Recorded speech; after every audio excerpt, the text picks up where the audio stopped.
Yeah, so I finished mine. Good evening, everybody. Welcome to the RAU. This session is being live streamed, just so you know, so that or during the first part of the evening, you'll also be online. So welcome those that are online. Okay. So my name is David Main. I'm Pro Vice-Chancellor here. And so what my role is here is I manage the academic teams, and I'm responsible for the academic portfolio in the UK and internationally. I'll talk a little bit about that. So what we've got set in store for you tonight, hopefully you'll find it interesting, is we have a lovely panel here that Beverley and I will be asking questions and having discussion. So Helen and Kate are two inspiring leaders in this sector, and they're going to give us their views, as it were, about what are the skills and attributes that are needed from young people today and those that are wanting to study this sector in a bit more detail, etc., and learn and develop and improve themselves. And Kiran and Jonathan are going to talk about some of our partnership working, but I'll go through that in a minute. And then, very excitingly, at the end, we're going to have a little ceremony, actually, because Kate has actually received an award from UKRI, Women Innovator of the Year, and so we're going to talk through that as well. Kate's done some inspiring stuff. Also a former student here. So I'm just going to say a very short few words about what the RAU is doing and introduce these new programs, which Beverley and Jonathan are here to represent as well. What is the RAU about? Well, our really founding purpose is the same as it was richly back in 1845, about caring for the land and all that's associated with it. And we're still doing that. At that time, in 1845, we were actually, one of the founding fathers was Isambard King de Brunel, and that approach to technology is absolutely what we're embracing now as well. It's the same mission. It's about how we embrace the latest ideas, developments, and support people to thrive, and very much business related. We are all operating in the business area, and I'm sure that will come out in some of the discussions. So our purpose and our mission has actually held firm throughout all that time. Our particular focus is on three areas: quality, reach, and sustainability. Quality is all around doing a very good job in our research and teaching, as you will expect. And as part of that, I'm going to be talking about in a bit more detail around our graduate framework, and that I think will form some of our conversations that we have in a bit. Reach work is very important. We have a very much an international profile. For example, we're working in partnership with the University of Al Udeid in UAE. And we secured that piece of work because we're very focused on sustainability. That link is very important. For example, the COP28 declarations area is critical to what we're working on. And fundamental to this work is the theme of sustainability, and that sustainability agenda is very much reflected in the partnership working that we're working with TWAG and Water Research Centre, which we'll explain a bit later.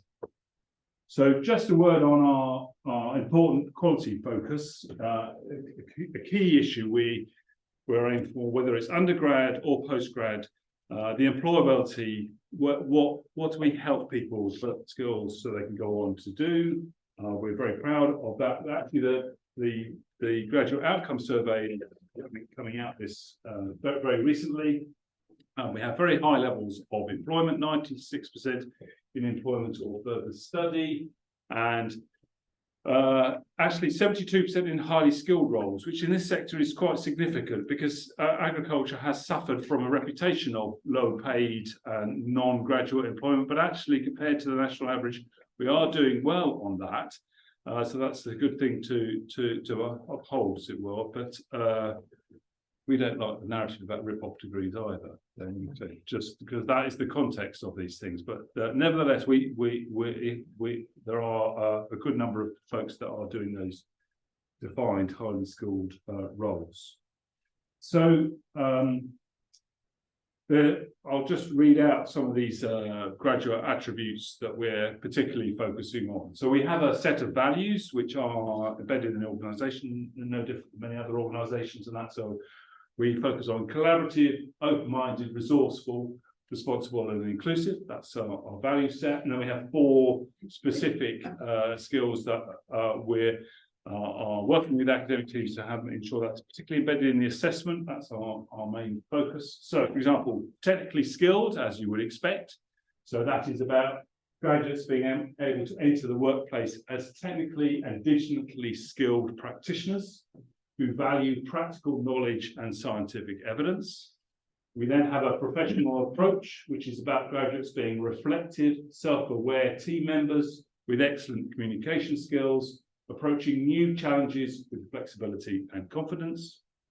And the innovative thinker is about graduates having commercial acumen, curiosity, seeking innovative solutions to real-world problems, and lastly, a sustainable mindset where graduates are committed to environmental sustainability and regeneration, demonstrating an understanding of complexity and system thinking.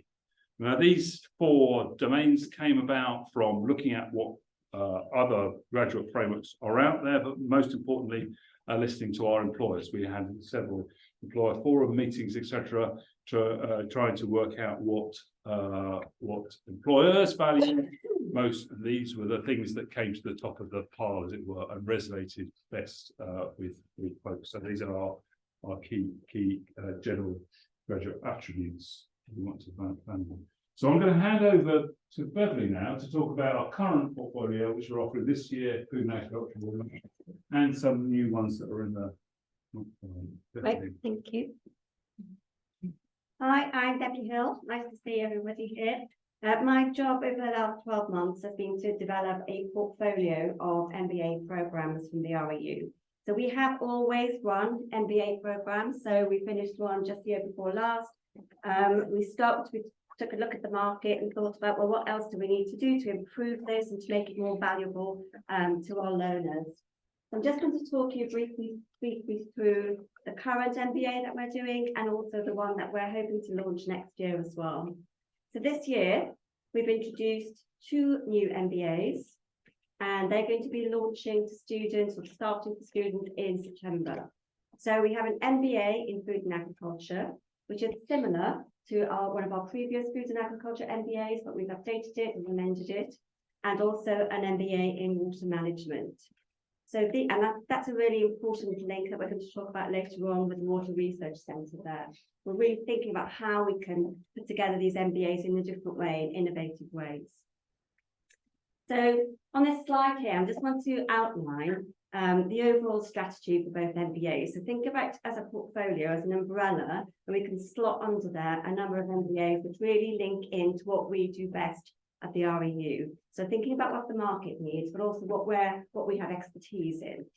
So first of all, when we think about food and agriculture, clearly we have, really strong body of expertise, academic expertise in that area. Water research, we're linking with external people as well to do that, so bringing in that expertise. The common things, though, is that it's an MBA. So an MBA is really about business management, thinking about how we're going to be responsible leaders in the future. So both of these MBAs are really designed to build up that business acumen. So we've thought about what skills people need in these sectors, and then looked at the modules that we can develop to address those needs. But secondly, why come to the RAU to do an MBA? Well, really, it's that sector-specific expertise that we offer. So that's what makes our MBA really different. It's not a generic business MBA. It's business, but embedded in a very specific context. So that's sector-specific expertise, whether that's food and agriculture or whether that is water management, integral part of both those programs. Thirdly, we expect our graduates to be at a level where they can impact policy, they can change policy, they can really make a difference. So both of our MBAs have got that strong policy element in it. And that's a common element to both those. And then finally, research skills. clearly we're going to go on and do dissertations in these subject areas as well. So we're going to make sure that students have the research skills that they need to do that. So at the moment, this is coming for September 2024, where we recruiting students, where we're talking to students. And we're using this overall framework to think about what we're going to do in the future. So again, we're looking at what we do best, but what are the gaps in the market? What changes do we need to see in order to achieve a more sustainable future? So at the moment, we're at a research stage, and that research generally means, for me, reaching out to people like you to find out what leaders need currently in the marketplace. You know, how do we ensure that our learners are able to come out and make a difference in the marketplace? And it's learning from our academics and also from professionals in the field that will enable us to do that. So research first for me. So if you're not interested in the MBAs, you might want to avoid me later on, because I will definitely be coming around to talk to you about them.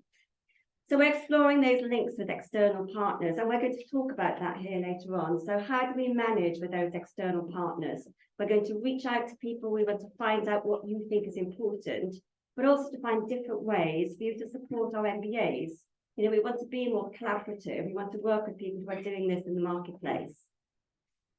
And we're also looking at the subject areas. And again, that's coming from you, it's coming from our academic experts and professional expertise, people who are already working in these sectors. What do we need to teach people who do an MBA in wine or an MBA in equine? You know, where are the gaps? What do we need to cover? So I need to know what matters in these sectors, whether it's water, whether it's food and ag, whether it's wine. And then I need to think about, well, how can I embed that in modules so that it's interesting, engaging, and really pushes people forward in their leaderships and their business skills. So thinking about how I can package that best for learners. So what we're proposing is an MBA in question and thoroughbred industry leadership. It's a bit of a mouthful, but that is actually the title that we probably will be going with. That's been agreed by the academic team. We're also looking at an MBA in wine. So at the moment, I'm speaking to people in the wine industry, thinking about what are the jobs, you know, so where are people going to go with their MBA? Where are the gaps? What do they need to do?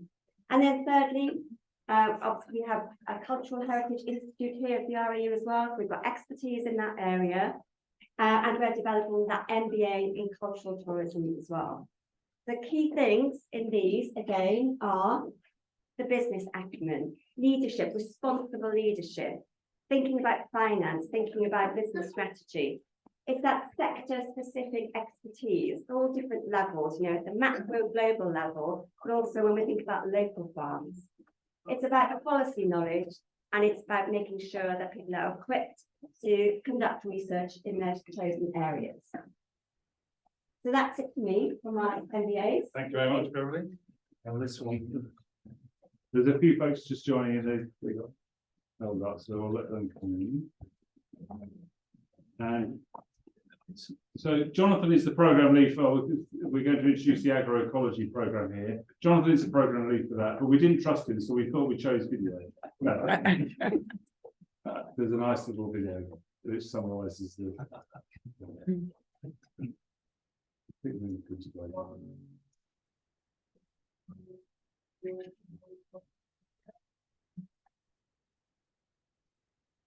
There's quite a lot of dialogue these days around the fact that agriculture is largely impactful on the environment and possibly negatively impactful on the environment. So agroecology has a track record of being able to develop food systems that produce food for humans, but also that support the environment at the same time. We're really working to say, is there a way that we can have as much benefit as we can? We have a beautiful rural campus. We're within reach of quite a lot of innovative food systems activity. We're connected to farms, we're connected to woodlands, and we actually do link students in with all of those. One of the USPs for the course is that we're working very closely with the Farm and Wildlife Advisory Group. So they actually have a very active role working on farms with farmers, really to help this process along, so that it's based on fostering positive relationships, both from farmers into how we might work in the education or research realm, but also from education and research into that farm environment. As with many of our master's programs, the invitation is for students really at any points in their career. What's interesting about master's level work and research and study is that you may not necessarily have an agricultural background. It would suit somebody who may have an environmental background or a policy background. So it has quite a broad appeal, and yet it has a clear focus on developing resilient food and ecological environment. We're an old or well-established agricultural university, which gives us a certain foundation in the agricultural realm. We're also an innovative university, so we're looking at what is happening in the agricultural domain and how is that shifting. So somebody who's coming here with an agricultural background, I would say agroecology will encourage and invite and provide the possibility to think into that agricultural space in ways that are emerging. Someone who's not been in an agricultural background, I would say we're going to open that space up for you and give you possibilities to think into it in different ways. Thank you very much. Thank you very much, Jonathan. You're welcome. Yeah. So just got a couple of slides and then we'll wrap up this. We'll go into the panel discussion, if that's all right. So just just a word or two about what we want to achieve in this session. That's really okay. So for the rest of the session, we'd like to do a few things. First of all, we'd really like to hear from you and from our inspiring leaders here about what should be in the programme and what the emphasis should be. So this is a listing exercise. And so we thought, well, who are two inspiring leaders? And Kate and Helen absolutely fit the bill of that. We'll introduce these folks in a minute to you. You don't already know. We're also several alumni are in the audience, so welcome back. And we've invited you because you know a bit about the RAU. And you care about the RAU, and you'll have some opinions on it. So we're interested in your views on that. Also, actually, in the group here, we have a group of agents that welcome. I met you guys on Friday night. Welcome back. So they're visiting Gloucestershire. They're also visiting Hartpury and the University of Gloucestershire. As we said before, this is a global issue. These programs, for example, are very relevant to that international audience. We're going to be talking about partnerships in a minute with Kiran and Jonathan. I'll leave that till then. While I remember, there are a couple of things I need to remind folks of.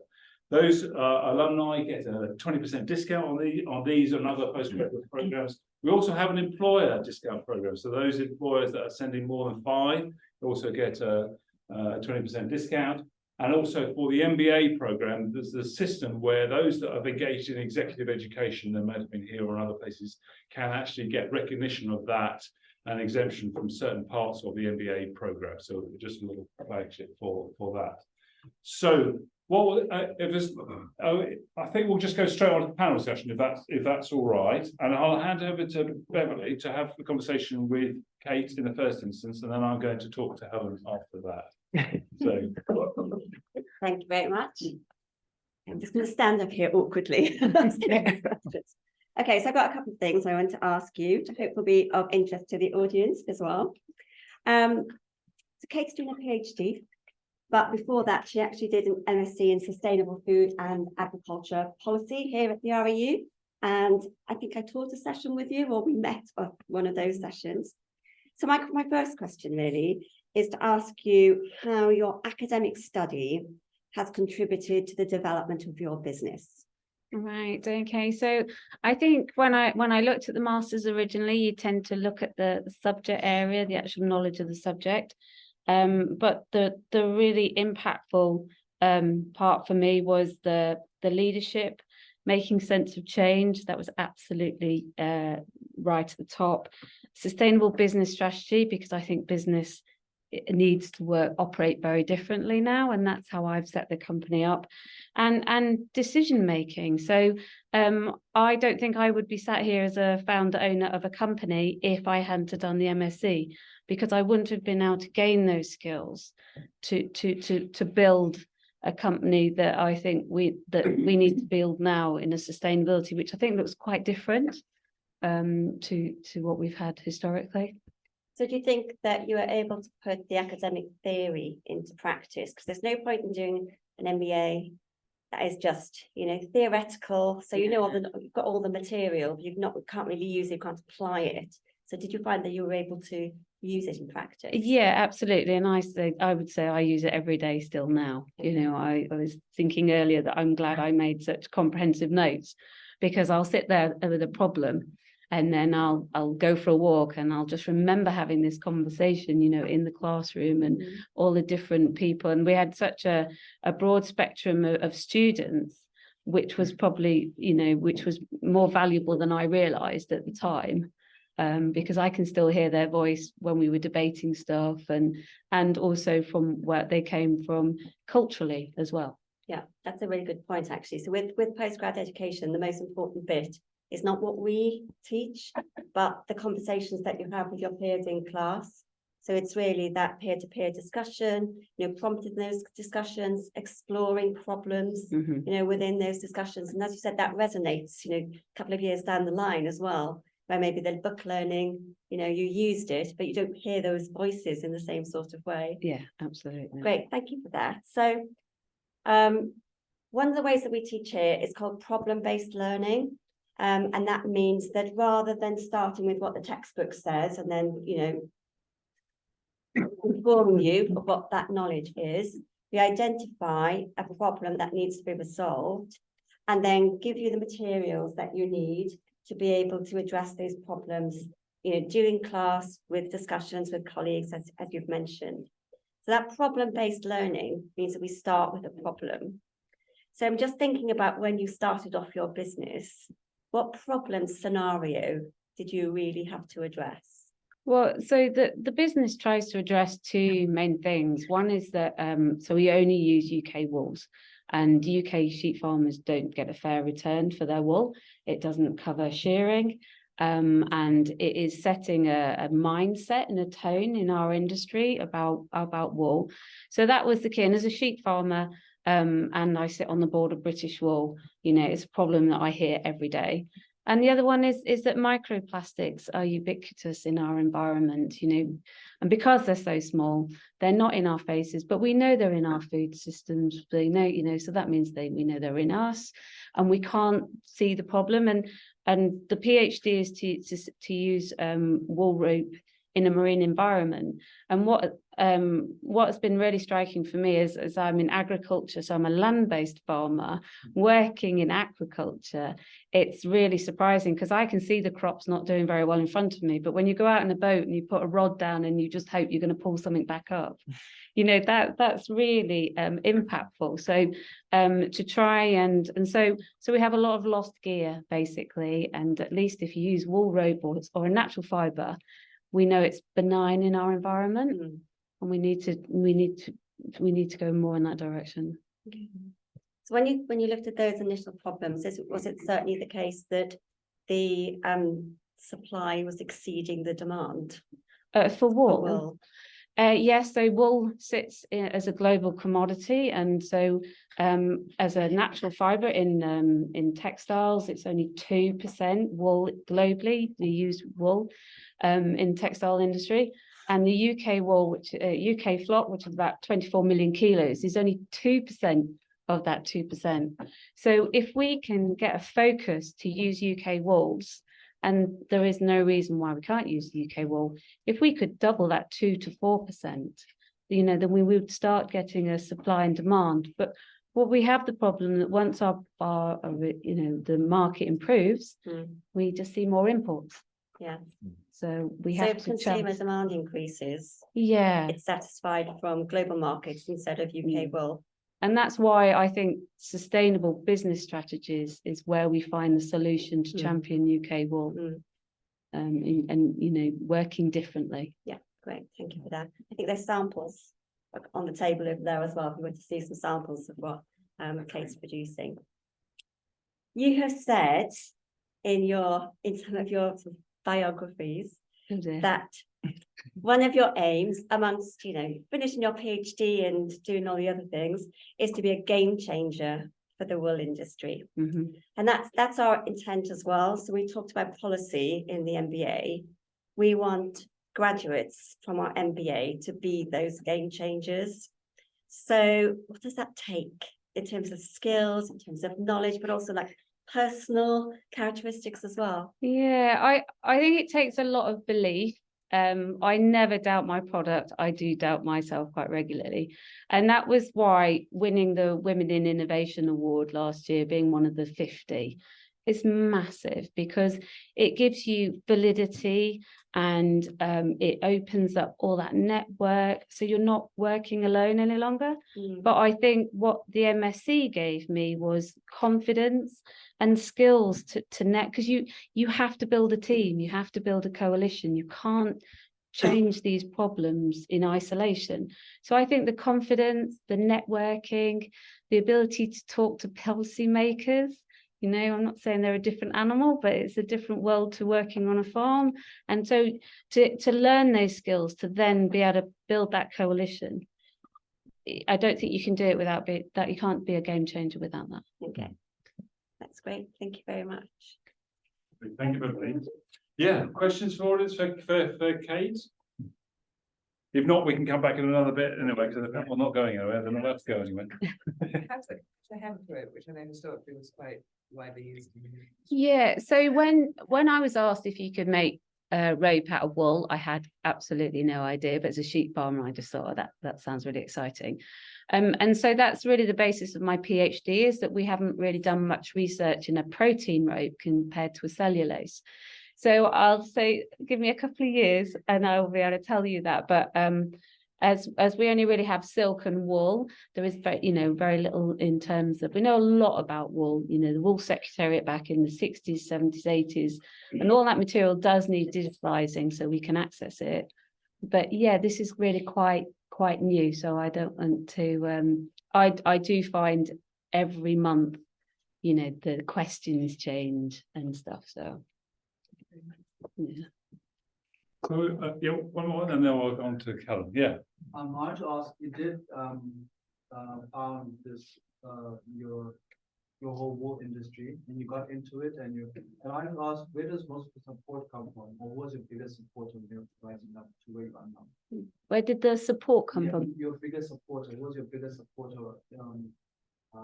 Impact, most of the impacts come for you to be where you are now. Yeah, so I'd say two people have championed me. One, the RAU, because they fund my PhD, and the other is British Wool. So British Wool as an organisation is a farmers cooperative that collects wool from all over the UK. So every farmer, whether you've got 8 or more sheep, has a route to market, and we grade it and we present it to the market. So myself as a wool buyer, I can buy it with confidence. That's globally unique. Without that organisation, I wouldn't have got off the ground at all. Right.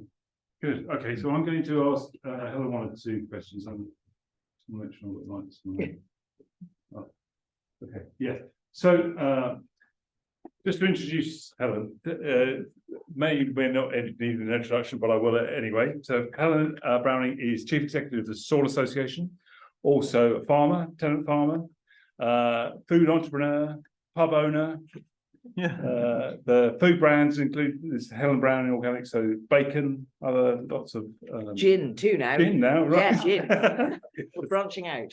So certainly an inspiring leader, certainly a game changer. I say to you in the earlier point, if you ever go to the Desert Island Discs and listen to Helen's Desert Island Discs, is a really nice episode on there. So Helen has made a very clear, substantive difference. And we actually awarded Helen a fellowship here in a ceremony not that long ago. So that was a bit of fun.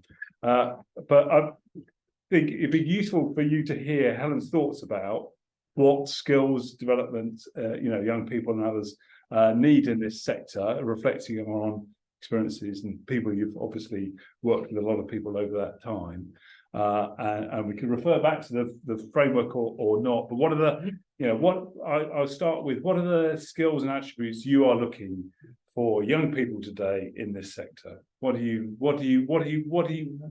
of people do you want to encourage in first? Depends what I want them for. Yeah. But actually, I really do like your framework. I mean, it's really encouraging to see that, because I think historically there's perhaps been too much emphasis on the technical knowledge and not enough on all the other attributes that you need to make a success in the world. And when I'm looking at people and thinking about taking people on, I'm much more interested in the sort of people they are, the way they handle themselves, their ability to think through problems, their resilience, their curiosity. You know, I'm much more interested in their personal attributes, actually, than I am in exactly what they know. It's really helpful if they know something.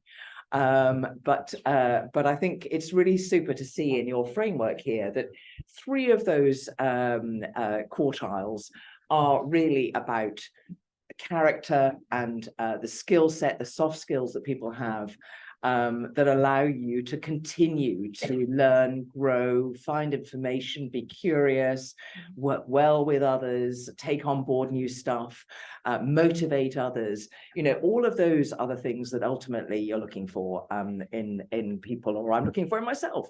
If I think back to my early days of kind of doing a degree in agricultural technology, none of it was really about that. It was all about the information that you could hold in your head and the knowledge that you had about things that sometimes felt quite ephemeral. And I know that won't be the case here and now with things like an MSc and MBA in agroecology, but that, you know, there's been quite a shift, hasn't there, over the last 30 or 40 years. And to see such an emphasis on that sort of, you know, on innovative thinking and the sustainability mindset is so encouraging. Yeah. Good. Glad you like it. So let's just tease up.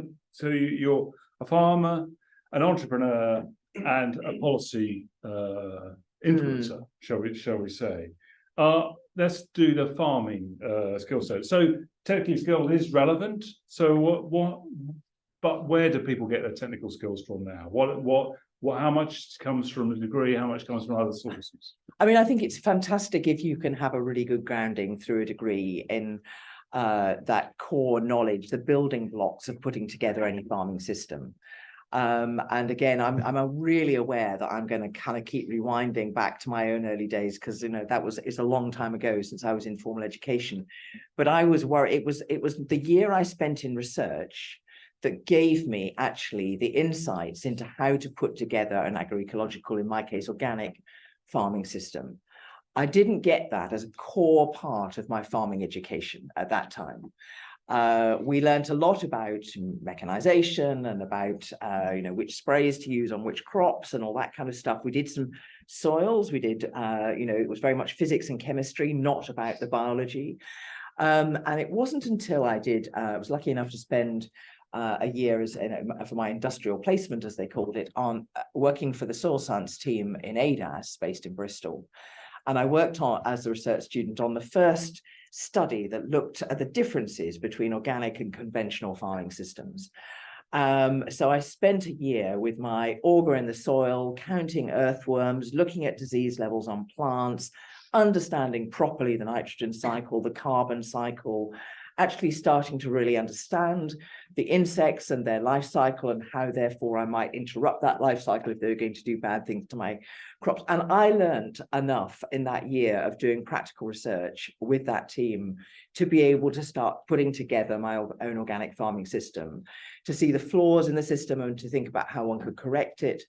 And to be honest, I took so much from that, more than I had really, from 3 other years where I was learning how to formulate a ration for dairy cows or whatever it might be. So I think that, you know, it's great to see that kind of, you know, enduring knowledge coming into the education process in a way that whatever your farming career is going to be, whichever route you're going to go down, you understand what tools you have in the toolbox. You can understand the systems how they work together, and how you have the opportunity to manipulate those in ways that are going to deliver all the things we need from our land today, our food, our fibre, our access, our, the water, carbon, or nature, all those things. So that sort of fundamental knowledge is so crucial, and it should be right at the heart of every farming agriculture course. And thank you. And there definitely has been a shift in but we were discussing earlier, the shift in our program content. And I think that nicely encapsulated by what physics and chemistry particularly. And one of our initial professors here was a professor of chemistry way back when, over 100 years ago, the focus was chemistry. Now the focus is absolutely biology, that understanding of how biology interacts with it. And so even though we've got an MSc in agroecology, that nature-based solutions is embedded into our core programs and activity, what we do. So it's about nature-based solutions and technology solutions, the two together. That's a really fundamental. And how to use both of those approaches in synergy is really fundamental. So just coming to entrepreneurship, Helen, what can you learn how to be an entrepreneur? I don't know, but I think I'm sure you can give people a lot of clues and release the entrepreneurship in them. And I think a lot of the time that's what you're doing in education, isn't it? It's you're finding people's talents and building their confidence that they can, take on the challenges that are there to be taken on and explored. And I think some people are natural entrepreneurs. They kind of, I know this is in me. Whenever I see something, I think, oh my God, there's a redundant building. Look what I could do with that. Or, I kind of always see the opportunity in anything to kind of do something with it. And it's not for everybody, and I think good entrepreneurs, you need to be able to be confident about taking calculated risks. And I think you need to be quite resilient as a person. It's nerve-wracking going out there and starting a business like you're doing. Isn't it scary when you're trying to make this all work, and you're managing people and you're thinking about your cost of production and who your manufacturing partners are going to be and trying to fit all that together. And so a lot of the time, as well as having that kind of creativity and energy that I think entrepreneurship needs, it's also giving people that sense of confidence and being able to be resilient and persistent and grounded out and be able to get the balance right in your life so that you don't burn out 10 minutes after you started.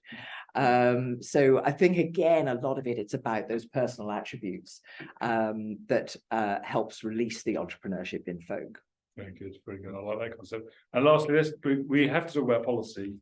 It is in the middle of a general election campaign, and Beverley highlighted the importance of having a policy understanding in agriculture. So, how can we harness people's inner policy interests in a positive way within these types of programs? Because that's the key thing. What influence can people have on policy? Yes, I think one thing it would be so helpful is to ensure, certainly I, coming from a farming background, had no idea how the world worked, had no idea how Westminster worked and how to influence these people and how regulation was made and what the processes of government. And I really wish I'd had a bit more understanding of that going into the roles that I quite quickly found myself in.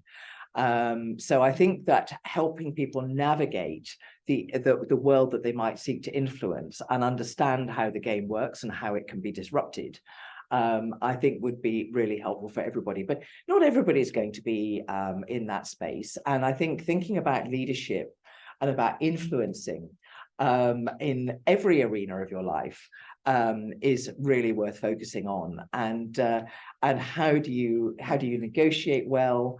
How do you think about how to get your ideas across? There's a lot of talk about leadership, and often I think that leadership can be a variety. It can be leading through doing, running a brilliant business like you're running. is a real leadership thing, isn't it? Actually, inspiring others, showing what's possible.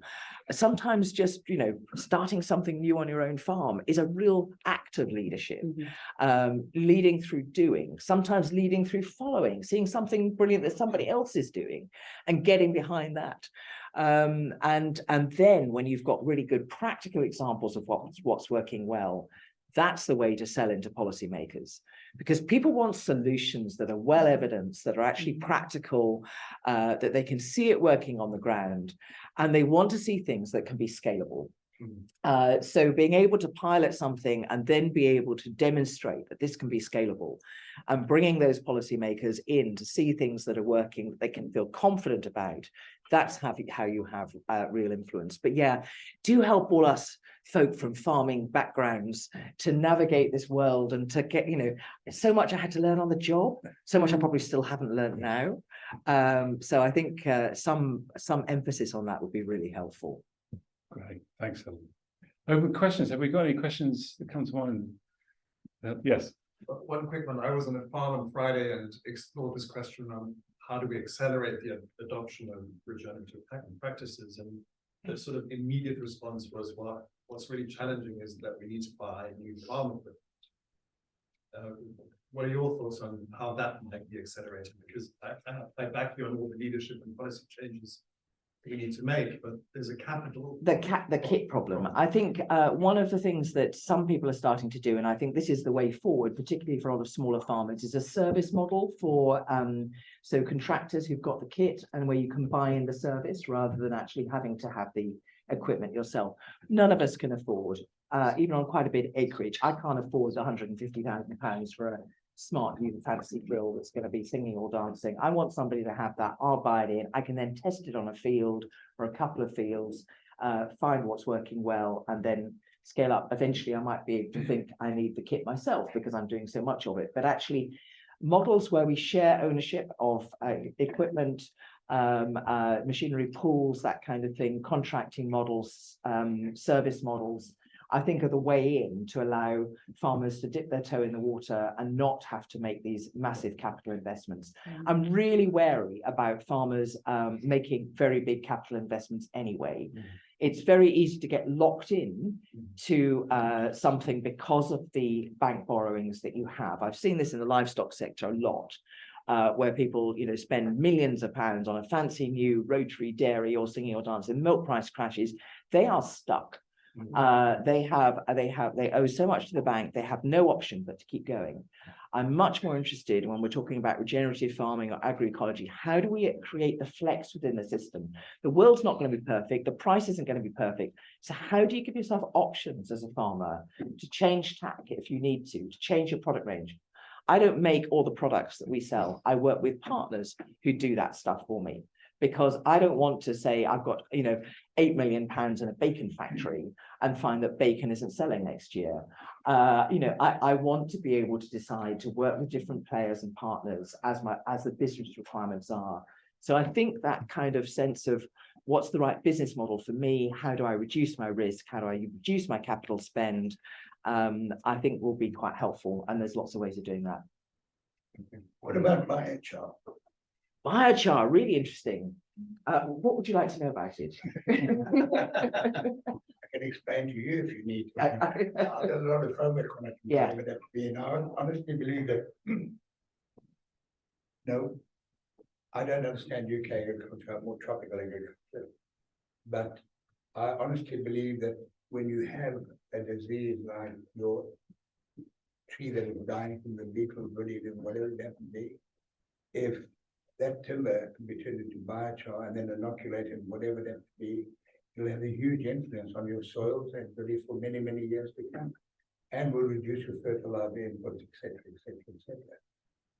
I think biochar is really interesting, and I think as a sort of drawdown technology, how do we actually sequester more carbon in a way that's going to be around for a reasonable amount of time? Incorporating biochar into the soil seems to be a pretty sensible solution, particularly when a lot of the soil, carbon in the soil is so labile that people are really worried about permanence. So I think biochar can have a really interesting role there. And I've heard people say that in some situations it can enhance yield. But I don't think I'm seeing that routinely everywhere. And I think there's a lot of discussion about application rates and that kind of thing. One thing we've done with biochar on my own agroforestry system is to do some trials on tree planting, where a third of the trees that we planted have had biochar put down with when we planted the trees. Some of them we did mycorrhizal inoculations, and some we did as controls. And so it'll be really interesting to see over a long period of time how much that biochar helps those in. But that's one place in one situation. So really interesting to see how it evolves. Question here, was that, yeah. I just wondered how much you're using AI to actually help you with those policy decisions. So AI as in artificial intelligence rather than artificial insemination. Always clarify the question in a farmer audience. Artificial intelligence. I'm much more proficient with artificial insemination than I am with artificial intelligence. But I think it's really interesting how we will start to use AI to rapidly draw together knowledge and the state of, where we are at the state of play. So I think it's, I don't have full confidence yet, and I don't feel I'm fully competent yet. But I think it will save us a huge amount of time when we're trying to research some of these questions and trying to understand what the state of play is. I mean, are you all confident about the way AI? You're very familiar with AI, having with students, they are keeping ahead of the students is important. Whether they ever write any of their own essays now at all. For sure. Yeah. So we're well on the case of that. But actually the point is how you use it within a business context. Yeah. Is absolutely, we're embedding that as well. Yeah. So it's the two tracks for Yeah. us. No, I think it will be a tool that we will use more and more. I'd like to still think there's a role for a human brain in there somewhere. Exactly. Certainly. Okay, so what I'll do now is, if that's all right, we'll move on to, so the other speakers here tonight are just going to give us some reflections on partnership working, how we are involving partners in our delivery of our programs. So I'm going to introduce you to Kiran, our Professor of Water Management. Kiran, please. Hi, welcome. Thanks for coming, Kiran Tota-Mahataj. So I have two roles, two hats on. I'm a technical director with the Water Research Center, WRC, so engineering consultancy. And I'm also part-time here with RAU as the new professor and chair in water resources management. And last year we signed an agreement just before Christmas time. We brought the two neighboring institutions together, bringing industry. The WRC, the Water Research Center, is approaching 100 years old. RAU is approaching 180 years old. Yeah, so two well-established neighboring institutions. And what bigger impact from the agricultural sector than water? Yeah, so water is key to the operations. It's intertwined. You look at any industry, recently in Bengaluru, India, no water, shut down there, Silicon Valley. It's such a critical resource. It's intertwined with all sectors. And you may have heard this term quite frequently, the water, food, energy nexus. Now they've added on an extra E, water, food, energy, and ecosystems, that intertwines all of these activities that water plays a critical role in. So part of my role with WRC, it's international, it's UK-based consulting, both contracting and consulting with UK water utilities, as well as international partners in Middle East, and we're growing operations now in the Caribbean. You may pick up on my accent. I'm from the West Indies, from Trinidad and Tobago, for those who follow cricket. I'm West Indian. And it's such a difficult situation when we talk about water and the quick growth towards desalination, which is not always the solution in dealing with freshwater resources. I think part of this program and partnering with the well-established Water Research Center, WRC, is that the leadership, our managing director, saw the value in bringing towards education, industry-driven activities, partnering with this educational drive. I've been 14 plus years in academics, and before that as an engineering practitioner. And I think the students, working with students all the time, both at undergraduate level and postgraduate level, they need industry always there. And from my former hats on, I used to work at various other UK universities. Students will get bored of us and get excited when people come from the industry. So we're starting that excitement at day one, at the start, where WRC practitioners will be supporting myself in the delivery, case studies, research projects that are directly related to not just the UK, but internationally. So currently, right now, I have 3 MSc students with Royal Holloway, University of London, that I'm supervising. I have 5 students coming here as PhD students, all working on different aspects of agricultural wastewater and reuse. So the key word, the future of the developing world when they deal with the challenge of water resources is water circularity. There's no way to increase or speed up the way precipitation happens. And for those who have looked at what recently happened in Dubai, there were reports where the Americans reported excessive cloud seeding. Yeah, it's actually scientifically linked to that storm event, because when you feed this chemical and iodine into the atmosphere, you're artificially creating excessive precipitations without control. So can you probably add cloud seeding to manage water resources? Yeah, not yet. The technology is still yet to be sort of matured and accepted when you talk about standards. So I think the way the technology is going forward is full water circularity with wastewater reuse. In California, as we talked about policy, they have just passed the policy on wastewater recycling for portable consumption. And that's where you look at this bottle of water we have. You can't get wastewater, even agricultural runoff, back to this. Yeah, H2O is part of it. It's removing those unknowns, those unknown chemicals. And as Professor David mentioned, the RAU had professors of chemistry, but chemistry, biology, and the engineering side of it, when you look at agricultural technology, there's also agricultural engineering was part of RAU, and it's so critical when you're managing this essential resource. So when you look at the term, it's water first, then food, then energy. So we're getting it right. And I think partnering with WRC, we have this new MBA program. And I'll just speak quickly on the MBA program. We're working with as soon as I launch this MBA program, and those who follow me on LinkedIn, I'm very active. And my colleagues in the Caribbean got so excited because the need of practitioners and policymakers and regulators to understand water management, to understand water management from the engineering side, to understand water management from the policy side, the regulators, and the use and the demand. A lot of unknowns with groundwater extraction and pumping and excessive groundwater abstraction with question mark, what is underground, as the old saying goes, out of sight, out of mind. Wastewater discharge. Right now, you may have seen the BBC reported last year was above 80%. Now it's reached 85% of wastewater is discharged, untreated wastewater discharged globally. Yeah, that is absolutely absurd. I remember having a really good conversation with the director of United Utilities during my Manchester days. And he was like, such a waste of resource. Even when you treat wastewater, you're losing that resource, just discharging it back into the rivers or the ocean. So I just came back from Abu Dhabi, and they're recycling 80% of their wastewater for non-potable use. Our job with my WRC hat on is to help them reach their target of 100% wastewater recycling. And they will reach that within the next 18 months and 2 years. Would that wastewater reach the potable levels? Yes. I think getting that MBA right, working with the professional institutions here in the UK, we will get that. We will change the mindsets about practitioners in a wide range of industries, from working with the Environment Agency to the consultants and the major water wastewater utilities here in the UK and internationally. So I think we're going through a wonderful time at RAU. It's really exciting. I'm supercharged with these programs and with my students.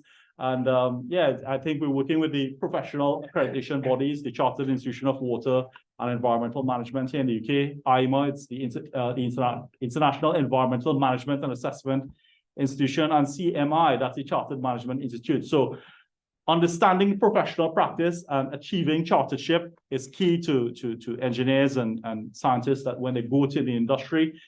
So we're working with 3 major UK professional organizations so that students and alumni of this MBA would be able to achieve that goal of chartership and to give added value back to any industry, whether it's helping farmers understand water management, water abstraction, legislation and policy, that where and when can you use water and water use. So I think we are the first MBA in the UK to have an MBA in water management. It's not the first in the world. There are MBA programs in United States, 2 in the Netherlands, 1 in Germany and 1 in France. So it's the first time in the UK and separate from the US to offer this MBA in water management. And what a wonderful partnership working with a really nice neighbor, WRC and RAU. Thank you, Kiran. Thank you for that. And lastly, I hand over to Jonathan to talk about our link with WAG. Yeah, okay, so the new MSc in agroecology, we saw a little video of it just there, and the logo for FWAG, Farm and Wildlife Advisory Group, who we're working very closely with. I can only echo with Helen that I think the future is collaborative and is going to need to be collaborative.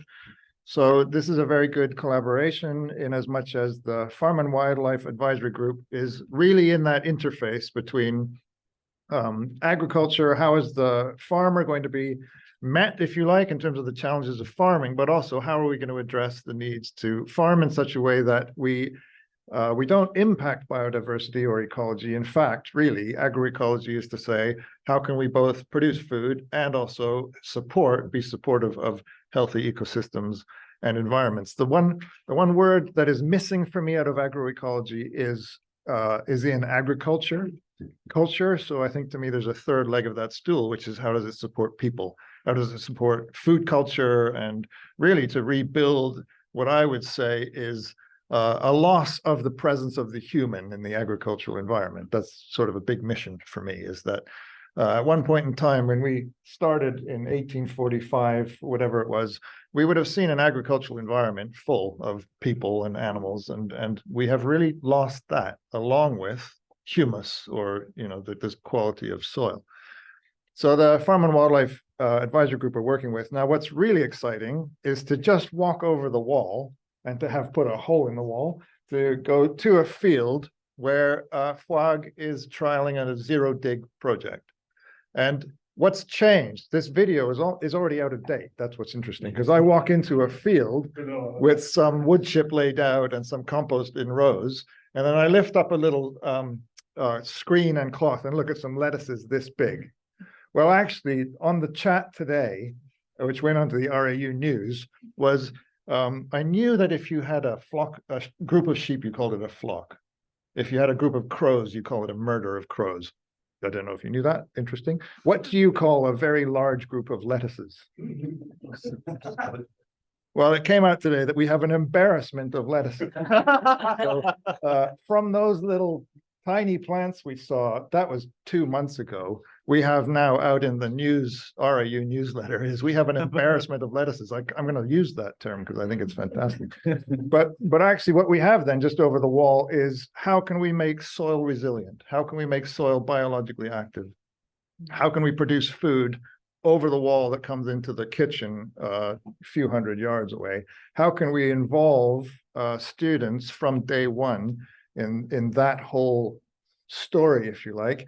And the big challenge we have is a lot is happening right now in the summer months. It's abundantly full of problem-solving opportunities and problem solutions arising. And so that's going to be one thing that we'll work with. But to me, the MSc Agroecology, I spend a lot of my time traveling around. I was just in Suffolk at the agroforestry open weekends. I mean, to me, it's a networked program. And the question is, when does it make sense to be in a situation like this, where this is a particular part of, let's say, a learning or discourse? There's opportunities here, but there are opportunities woven into the land, into the farms, into what we can actually learn from people who are really on the front line of what are problems, but what are huge opportunities in how we redesign, if you like, agricultural systems, tricky word, possibly, agricultural organisms, maybe, so that we are contributing to the food security, biodiversity, and also, I would say, food culture or healthy culture around food.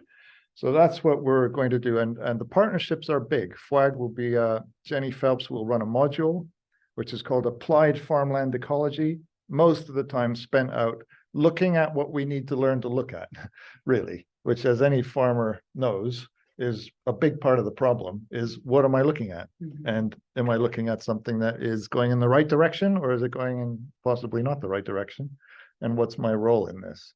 So we're focused on skills-based. I'm really happy to hear Helen and both of you talk about context. How do we do a contextual piece? And FWAG has a big part to play in that. Also, just where we're located. We have a really immense amount of opportunities here situated in the Cotswolds, with threads going basically all over the country into what we'll tap into. Thank you for that, Francis. Perfect. So we in a second, as I said, we're going to do a plaque unveiling for Kate. We're going to embarrass Kate. Before we do that, though, have we got any questions? Yes. Sure. So you rightly picked on Bangalore. So me and my colleague here from Pakistan, we had an interesting conversation on a bus ride. So he said that in Pakistan, you need to go a lot deeper to pull the groundwater. And I think it was Islamabad. Islamabad, they don't have any groundwater. And in India, we got 30 feet and we reach water. Then this course, MBA Water Management, my kids will be coming and the students we bring. They don't have any power to influence the politicians. They're not here to, they're not social workers or whatever, social agenda, because they're putting in 20 grand and they will need to see the return on investment. Where would they get jobs? First question. And on a broader scale, the social element of it, if these guys go back to India,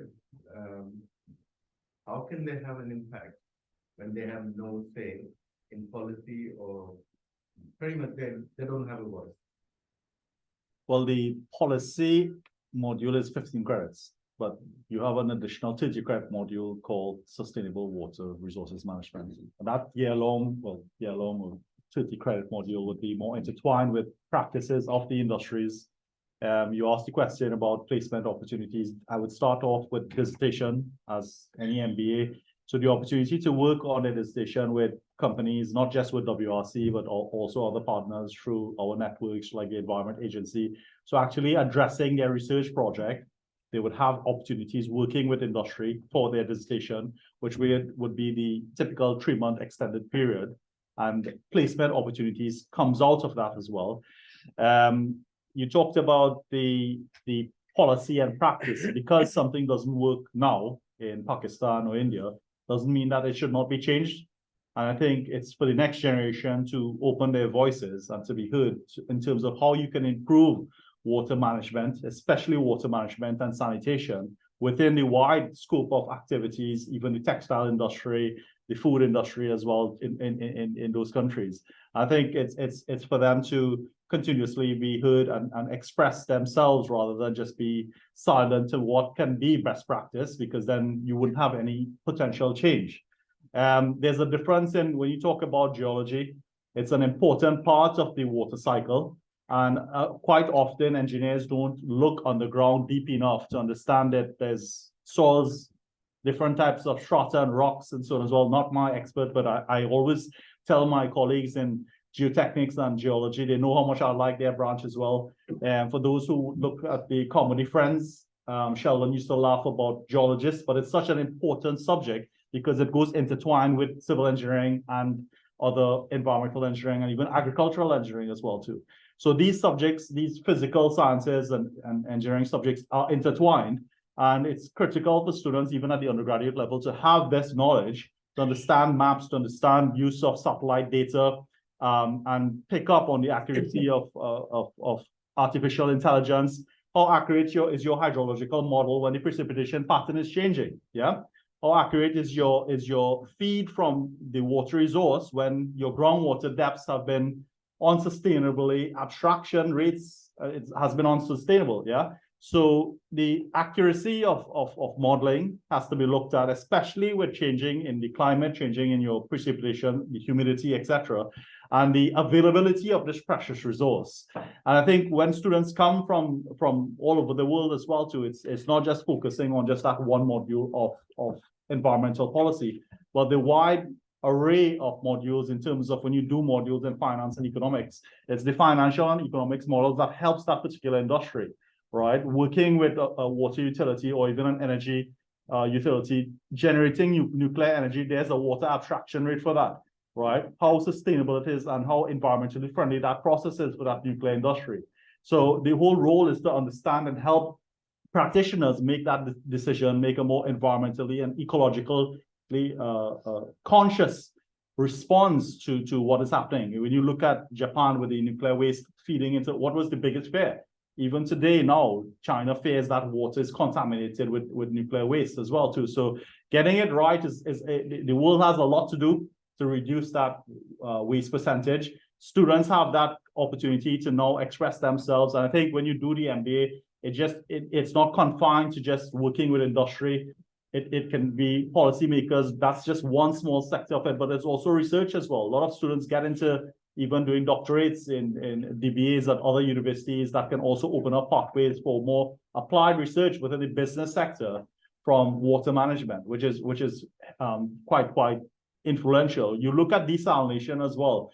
The biggest industry is how do you apply desalination? South Africa wanted quickly to go to desalination when their reservoirs went down. What is the economic impact to the South African government when you switch on a desalination plant, both on the water and the energy that you need for that water, and also as well as the population demand for that water? So I think it's quite intertwined in what you call an integrated water management approach. Your question about other students as well gaining practices, we're in conversations with a Peruvian university that has been, I was external advisor to them, and I hope I get my Spanish right, Centro del Agua de Competencias, which is translated as the Center for Water Competencies in Peru, Lima, Peru. They have been running an MBA in water management for last 5 years, fully in Spanish, linked with their government agencies, the environment agency as well too. So part of us at RAU would be, hopefully we can partner with my good friends across there on student exchange, research exchange as well to improve that internationalization of the program as well too. Conscious of the. Sorry, I can go on. Yeah. We've got a couple of questions. Question here. Yeah. And Charlotte, my question to you, Helen. We've been talking about the importance of water as a resource, and on farm, as farmers ourselves, we know that you have to have a qualification in order to apply any pesticide. But our concern's been around the fact that you don't need to have any training in order to apply fertilizer or organic manure on farm, and the issue about operators not having access to risk maps and the like, and what impact that's having on our environment. Do you think that's something the government needs to address, or that we need to address on each farm, and inspire people to make sure that their operators are sharing the knowledge about their risk maps and things? So this is about whether farmers are really implementing the farming rules for water properly. And I think within the SFI now, there's obviously much more of a steer around soil risks and monitoring. And I think ideally every farm should have that risk-based approach. We've been at the Soil Association getting very involved with setting up something called Soil Association Exchange, which is how do you get a handle on both the environmental outcomes of your farming system, but also making sure that you've got your water management and your soil management processes in a place where risk is reduced. And I think that that approach of actually looking quite holistically at a farm, at where the risk points are, what are the outcomes, what are the water, how much nitrogen have you got, your nutrient balances coming on and off farm, because that's something we're not looking at enough. So I think looking at a bunch of those metrics, as well as then ensuring that farmers are thinking through, because it's all very well have the rules, but you have to apply the rules according to the season as well. And this season was a very good case in point. People going out and spreading slurry at a time of year when it would normally be absolutely fine, would have been absolutely disastrous. So you need to ensure that farmers are applying common sense, and that you've got a way of helping to think through risk management and where the hotspots are likely to be on a farm before you start. I don't think it's necessarily a regulatory thing, but I think it's really helpful to ensure that if farmers are going to SFI, that they are, looking at those metrics and looking at their risk as part of that process. Does that make sense? Yes. Thank you for that. I think was that one question? Did you? Yeah. Hi, my name is Zubair. First of all, I wanted to ask you a very basic concept of water. By water means what? Like which water are we particularly referring to? Is it rainwater? Or does water management only restricts with the management of water in an efficient way, or crisis management of water, something like in disasters or anything? So what water management is all about? I presume that's going that way, this way. Yeah, I think it's the holistic water management. So when you talk about rainwater as well, too, that falls into sustainable drainage systems, which is the term coined here in the UK and Ireland. It's referred to as water sensitive urban design by the Aussies and the Kiwis. So we are looking at the holistic management of water. I am chairing another conference coming up at Coventry University on sustainable drainage systems later this year. So it's an integrated water system. So stormwater, fresh water, potable water sector, and wastewater. So as some of my students who are here today will tell you, when you talk about water, it's all those three sectors: drainage, stormwater, potable water, and wastewaters. Very good. Yeah. We're in a second. We're going to do the plaque about Alex. Do you want to come down? Yeah. Question back. Yeah. Okay. You spoke about achieving 100% efficiency and renewable management in your projects in I think. Yeah. So I'm just curious, how do you plan, or can you give us a clue on how to achieve it? Because as you know, water management is a serious issue, not just in the part of the country, but all over the world. So I'm just curious how you plan to achieve the UAE is quite up there, falling sweet to Singapore and California in terms of wastewater management and the technologies. So it's the government's adoption of very energy intensive, I would say, desalination technologies to reuse wastewater completely. And they can't hit that target because they have the energy, and it's not very energy fit. It's not green energy, it's because it's fossil fuels based energy. So when you look at the carbon footprint of that system, it's not fully ecologically acceptable in the global world of being a green technology. Even though you're recycling wastewater, you're still adding that carbon footprint to the energy driving the heavy wastewater treatment processes. Is that okay? Yes. Thank you very much. That's brilliant. Thank you for that. So after the unveiling, it's going to be nibbles back where you had the drinks. So please, further questions, further discussions, please hang around. So do call on us and have some conversations. We want to hear your views on these programs and what we're doing here at the RAU. So thank you for your input. So now we're going to embarrass Kate, if that's all right. So we have just through here, the plaque is going to be just through here. But before we do that, we'll just say a little bit about the award itself. Alex from UKRI is going to say a few words, and then Kate is going to respond. Thank you very much. So I'm here today for Innovate UK, which is part of UK Research and Innovation. We are the UK's National Innovation Agency.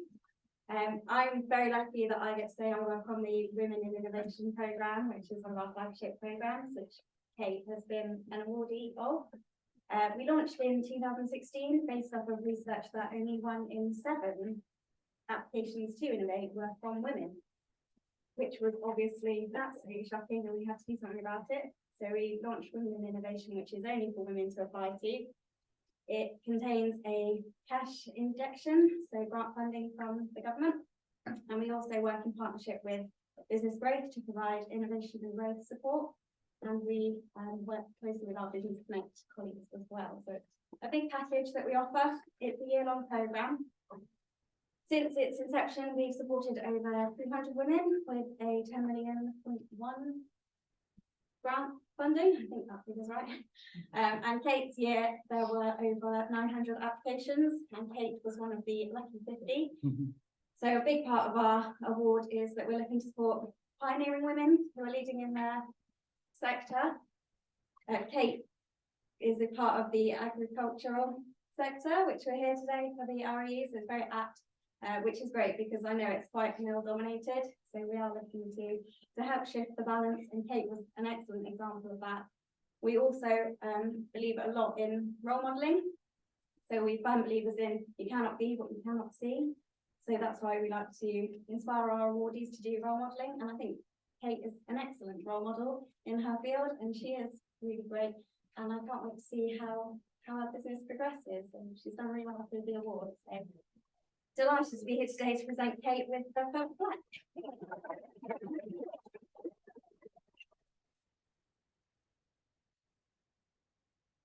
Yeah, it's been a whirlwind of a year. I think it's absolutely essential that UK sheep farmers have this level of focus. You know, that we don't just produce meat, we produce fibre, and we need a bigger focus from everyone on that. Because of Innovate UK, we now have commercial wool rope that is solely made from UK wool. So that is really significant and really important, and a huge springboard to do lots more. And the company is exporting research rope. So we are exporting research rope to 6 countries globally. However, because of the RAU, we are leading in research with wool rope, and with working with the 4 nations within the UK. I think we can really make a difference, and it can be UK innovation and remain UK innovation for a long time. So, thank you. Before we turn over and look through here, because this is where the plaque is. Well, I'll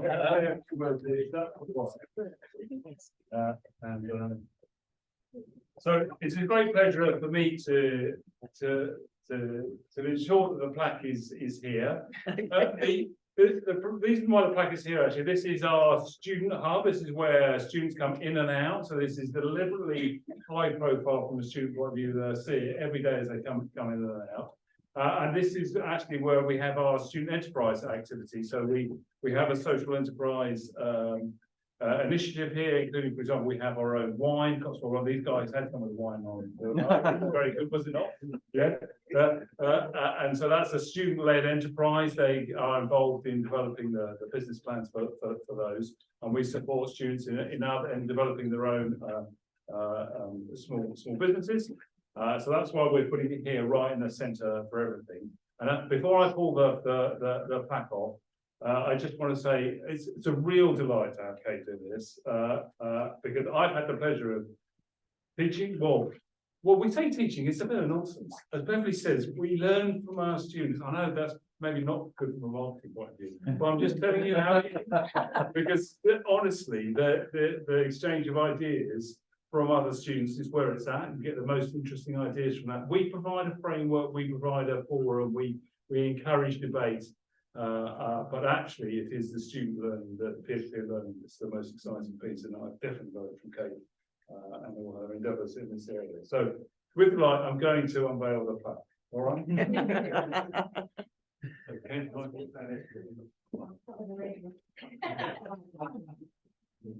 right. All right.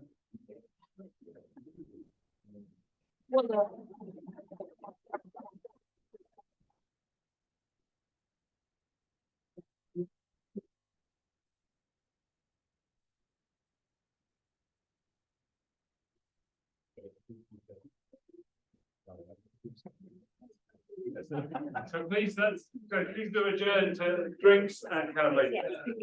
Thank you all. Thank you all. Thank you for the panel for listening to us.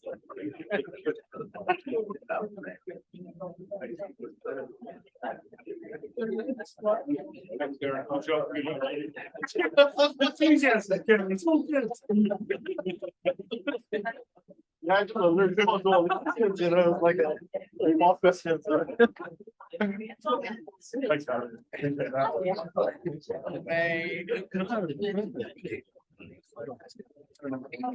Yeah. Yeah.